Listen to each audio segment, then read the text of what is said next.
Ayun o, mga kababayan. Siguro dahil dyan, kaya po si Jinggoy, sumasaludo na. No? Okay na ngayon kay Jinggoy, mga bossing. Kasi ho, nung isang araw, galit si Jinggoy, di ba? Naalala niyo po,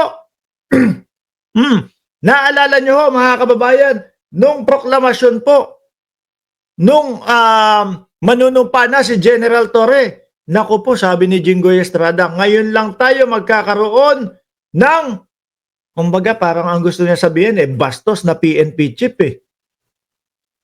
Di ba? Yun yung gusto niyang sabihin nung isang linggo o 2 linggo makalipas mga kababayan. Arrogante na PNP chief, yun yung sinasabi niya. Ngayon lang tayo magkakaroon ng arrogante na PNP chief.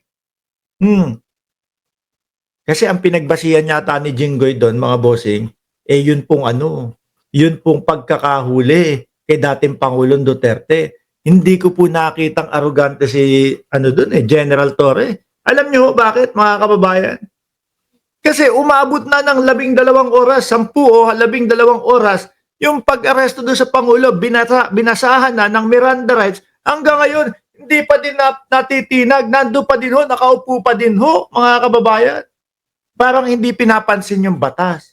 So ano sabi ni General Torre? Lika na! Gabi na! Birthday ko! Birthday ko! No? Ang iniisip nung misis ni General Torre, may ano lang, meron lang saglit na trabaho si Mister. Tapos saka kami mag-happy-happy. No? Pagkatapos ng trabaho. Hindi. Umabot ng 12 oras mga kababayan, yung arestuhan na yun. Hindi nagustuhan ni Jinggoy yun. Kaya napasabi, ngayon lang tayo magkakaroon ng arroganteng PNP chief. Pero ngayon mga bossing, nag-iiba na ang tono ni Jinggoy Estrada. Bakit to kaya mga kababayan? Sabi dito, mga reforma ni PNP Chief General Nicolas Torres sa pambansang pulisya, suportado ni Senator Jinggoy Estrada. Baka dahil po nakikitaan niya, talagang okay pala. 'Di ba? 3 minuto nandiyan na yung kapulisan. May ibubuga pala tong PNP chief na to talaga. Di po ba? Sabi dito sa balita na yan, mga kababayan. Ang pahayag na ito ni Estrada ay kasabay ng pagpapahayag ng suporta sa mga hakbang na pinapatupad ng PNP chief.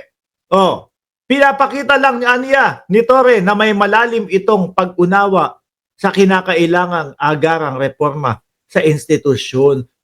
Tsaka kapag kami inaaresto na dapat arestuhin, ganun dapat ang gawin ng pulis.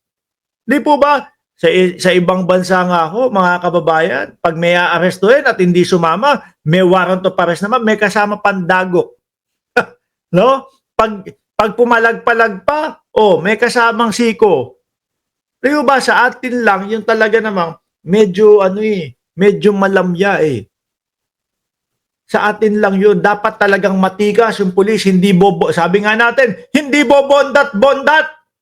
Na kapag ka nakipag-amano sa amano, makakapalag. Dapat ang mga kapulisan natin, brusko. Talagang matigas. Kagaya ni Rock Wala yata tayong topic na Rocky ngayon. Wala ata, dapat matigas. Tama naman mga kababayan. Sabi dito, ayon sa senador, mahalaga na may tiwala ang publiko sa kapulisan.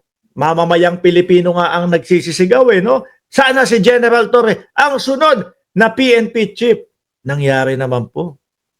Lalo na sigaw ng mamamayang Pilipino Sabi ni Neng Gigi, baka sumisip-sip yang si Jinggoy kay Chief Torre para di siya hulihin. Bali-balita, open ulit kaso ni Jinggoy sa plunder. Nakita niyo naman yang si General Torre. Di ba? Basta may hawak po yan na kopya ng warrant of arrest at sigurado siya na legal at tama yung kanyang gagawin, naku po. Walang awa-awa. Trabaho lang. Di ba? Pinapa-aresto ka ng batas, kailangan mong sumama.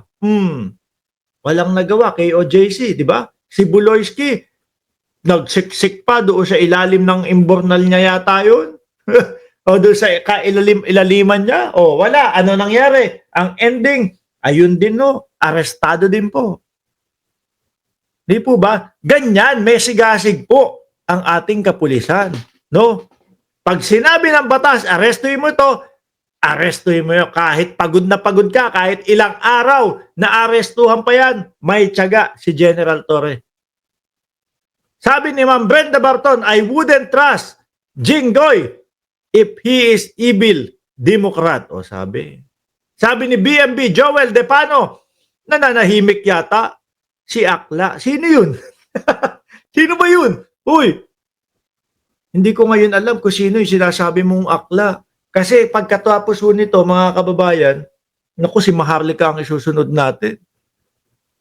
Hindi ko alam kung sino ba yung sinasabi mo. Basta makinig ka doon sa susunod na topic natin. Ano? Si Maharlika, gagalit. Ewan ko kung luma ito o kung bago. Pero, iba na naman boylet yung binibigkas ni Maharlika dito eh. Hindi ko alam kung luma ito o bago, no? O baka dahil sa pagkakapuri, dahil sa pagkakagusto ni Jinggoy Estrada kay General Torre, binanata na naman ni Maharlika si Jinggoy. Uulitin ko mga kababayan ha, hindi ko alam kung bago o luma itong susunod nating topic. Pero nagagalit ho kasi si Maharlika kay Jinggoy. Bakit to? Ito na boylet ang bumibisita sa kanya. Ako po, ayan. Bakit ba nagagalit si Maharlika dito kay Jinggoy? Ano ba pinuputok ng butsi ni Maharlika kay Jinggoy? No, yung una nating vlog, ano daw sabi? Nung una, si Jinggoy daw, si Senator Jinggoy daw, ano ba pangalan nung una? Nakalimutan ko yung una na sinabi ni Maharlika na pangalan. Hindi kaya nagagalit si Maharlika kay Jinggoy dahil eto kinakampihan si General Torre? Kasi mga kababayan, ayaw nila kay General Torre. Bakit ba? Bakit to? Biruin mo ba naman si General Torre ang nagpasok sa Oblo doon sa mag-best friend na iniidolo nila. Di ba Taytigas, Pideyalik ni Jinggoy? Kumbaga, eto, sa Pideyalik pa.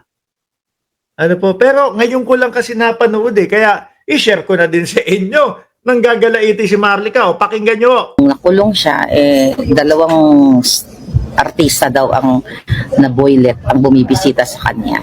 At meron pa nga